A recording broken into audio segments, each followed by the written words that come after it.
Подмышки я брею, знаете, по ситуации. Полная ложь, ребят. И если вы будете использовать бритву за 50 рублей там внизу, каждую полнолунию, но как бы выбора нету. В общем, итог, используйте бритвы. Всем привет, и вы на канале Mr. Little, и меня зовут Анастасия. И сегодня я снова снимаю видео из вашей самой любимой рубрики на моем канале «Только для девочек». И сегодня мы с вами поговорим о бритье. В прошлый раз, когда я снимала видео о бритье, а именно My Shaving Routine, ссылочку, кстати, на него оставлю в описании, в комментариях появилась просто куча вопросов, которые вас интересовали по поводу бритья и вообще удаления волос на теле.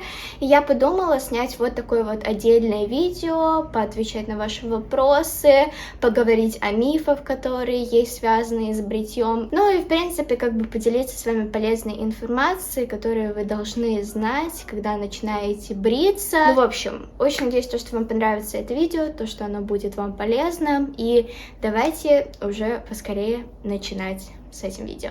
Сначала я хочу поотвечать на ваши самые запрашиваемые вопросы, которые вы мне оставляли в комментариях. Ну, а вторая часть этого видео будет о мифах, о правде и неправде, связанной с бритьем, потому что в интернете есть куча информации рассказывают взрослые, которые иногда бывают не совсем правдой. Ну, в общем, давайте начинать с вопросов. Как часто бриться? Ноги, подмышки, бикини, усы и так далее. Вообще, на самом деле, хочу сказать то, что нету какого-то правила, то, что вот вы должны бриться раз в неделю или раз в месяц или каждую полнолунию. Такого правила нет, ребята. Брейтесь, когда вам комфортно. Если вы человек, который не любит волосы на своем теле, то есть если как только у вас начинает что-то отрастать, вам сразу же это не нравится, то, пожалуйста, брейтесь, это ваше решение, но что касается меня, ноги я брею либо раз в неделю, либо 2 раза в неделю, потому что я часто хожу в шортах, в каких-то, знаете, коротких вещах, где видно мои ноги, и как бы мне не очень сильно нравятся мои волосы на ногах, так что я стараюсь их часто удалять. Что касается подмышек, то подмышки я брею, знаете, по ситуации, если мне нужно одеть что-то открытое, где если я подниму свои руки и будут открыты мои подмышки, то я за вечер до этого дня побреюсь, потому что обычно где-то через день волосы под подмышками уже начинают отрастать, что, кстати, не очень-очень классно, и мне это не очень сильно нравится, но как бы выбора нету. Как сказать маме? Это, наверное, самый запрашиваемый вопрос у меня в комментариях, причем под, знаете, любым видео только для девочек. Как сказать маме то, что начались месячные? Как сказать маме то, что у меня начали расти волосы, я хочу бриться? Ребята, я сама не знаю. Моя мама просто узнала, я не стала с ней, знаете, на эту тему как бы разговаривать, она просто сама как бы мне сказала то, что вот, не хочешь начать бриться, я такая, ну давай, и купила мне бритву. Ваша мама — это человек, который видит вас каждый день, с которым вы общаетесь всегда, это ваш лучший друг, и поверьте, она все равно узнает, будете ли вы говорить или нет. Здесь уже, знаете, больше вопрос, готовы ли вы разговаривать со своей мамой на какие-то более открытые темы, то есть там просить советы, просить что-то выбрать. Мама-то в любом случае вам всегда скажет то, что да, конечно, посоветует что-то лучшее, но все равно многие стесняются, я тоже вначале немного стеснялась, боялась спрашивать, но поверьте, в этом нет ничего страшного. Просто подойдите и скажите маме то, что вот, мама, у меня начали расти волоски, мне не очень сильно комфортно в своем теле, можешь мне, пожалуйста, там купить бритву или можешь что-нибудь посоветовать. И поверьте, мама вам не откажет. Не надо ничего бояться. Когда нельзя бриться? На самом деле бриться можно как бы когда хотите, но есть 2 исключения. Первое — это первые дни месячные, потому что тогда у вас 100% будет раздражение. Ну а второе, если у вас есть какие-то заболевания кожи, что-то такое, если у вас аллергия, ну как бы понимаете, это все зависит от вашего тела и от вашей кожи. Но то, что как бы у всех, это не брейтесь в первые дни месячных. Вот не надо. Хотя я не знаю, кто бы начал бриться в первые дни месячных. Лично я боюсь хоть каким-то образом притрагиваться к бритве во время своих месячных.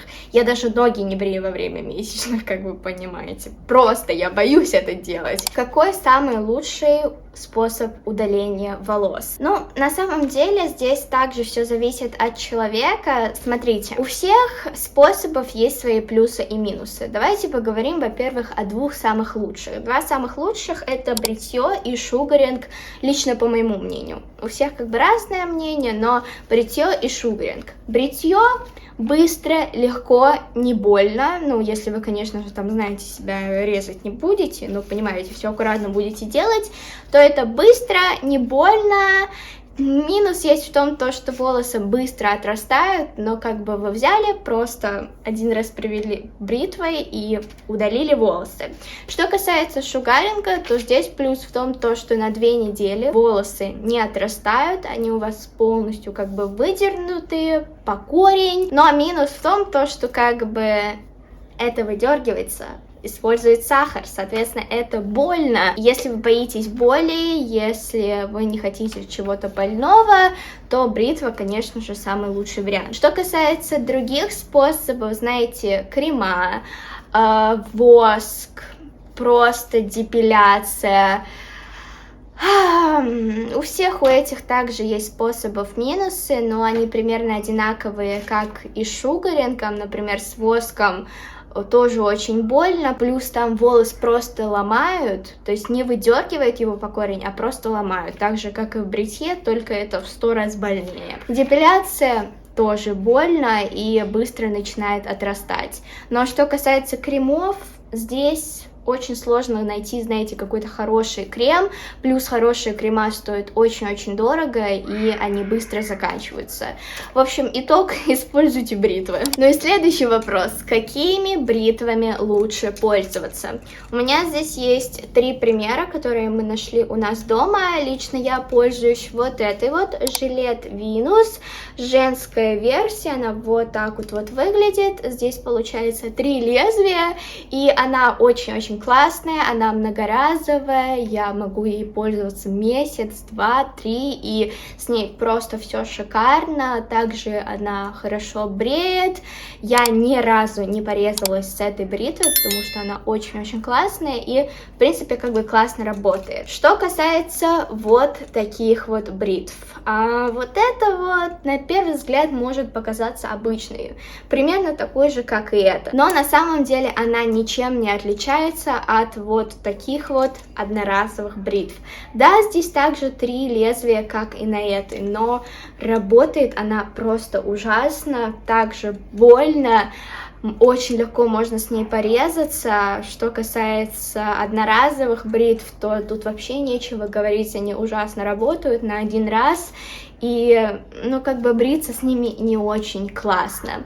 Еще вариант: можно брать мужские бритвы, там, где там, знаете, 5 лезвий, 4, не знаю, есть ли лезвие, но по 5 лезвий точно есть, там тоже очень классные бритвы. В общем, мой совет: покупайте хорошие, дорогие бритвы, потому что хорошая бритва равно хорошее бритье. Бритье без каких-либо ран, без каких-либо порезов. Если вы будете использовать плохую дешевую бритву, то вы можете порезаться так, что у вас останутся шрамы на всю жизнь. Я уверена, что никто этого не хочет, так что не бойтесь тратить денег на хорошую бритву. Ну а теперь переходим с вами к части с мифами. И первый миф, который я хочу просто взять и выкинуть в мусорку, это миф о том, что бритье делает ваши волоски жесткими, начинают они расти таким образом быстрее и становятся темнее.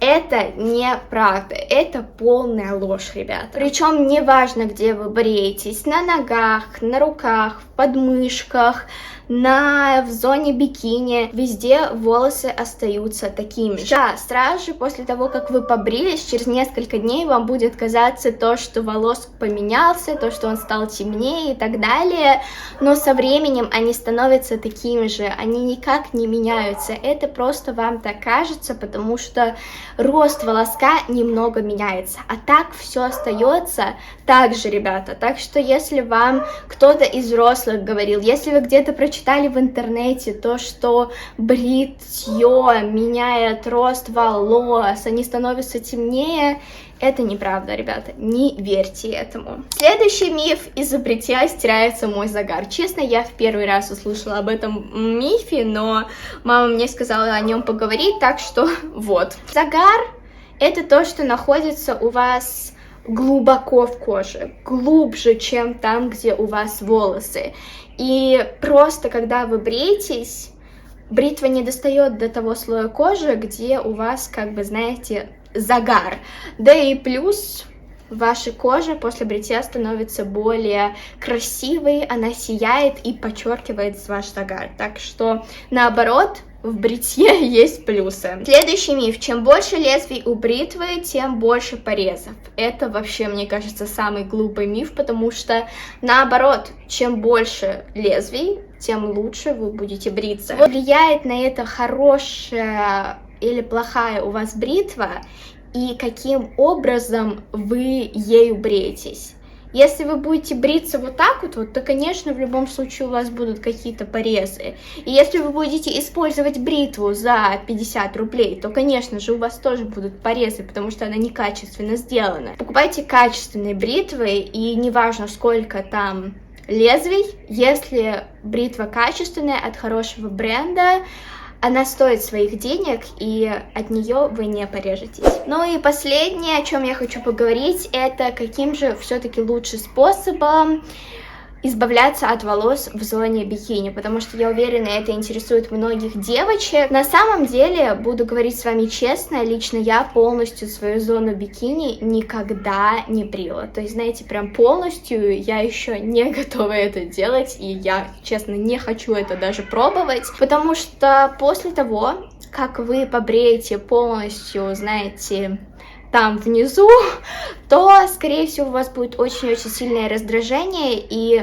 будет некомфортно. Понимаете? То же самое, что мы с вами говорили про волоски, когда они начинают расти после бритья, они немного растут в другом направлении, вам кажется то, что они стали пожестче и некомфортно, ребята. Это будет неприятно, будет раздражение, и мой совет: лучше все-таки обрезать там волосики и, знаете, там где-то наверху по сторонам брить. Это вот лично мой совет. Полностью не надо это делать. Ну, в принципе, вот и все. Вот такое вот у нас с вами видео получилось. Очень надеюсь, что оно было вам полезное, то, что вы узнали что-то новое, поменяли свой, знаете, майндсет о бритье и, да, получили какую-то новую полезную информацию. Так что, если вам понравилось это видео, то ставьте лайки, подписывайтесь на мой канал. Если у вас остались какие-то вопросы, то можете оставить их в комментариях. Ну, а я вас целую. До скорой встречи и всем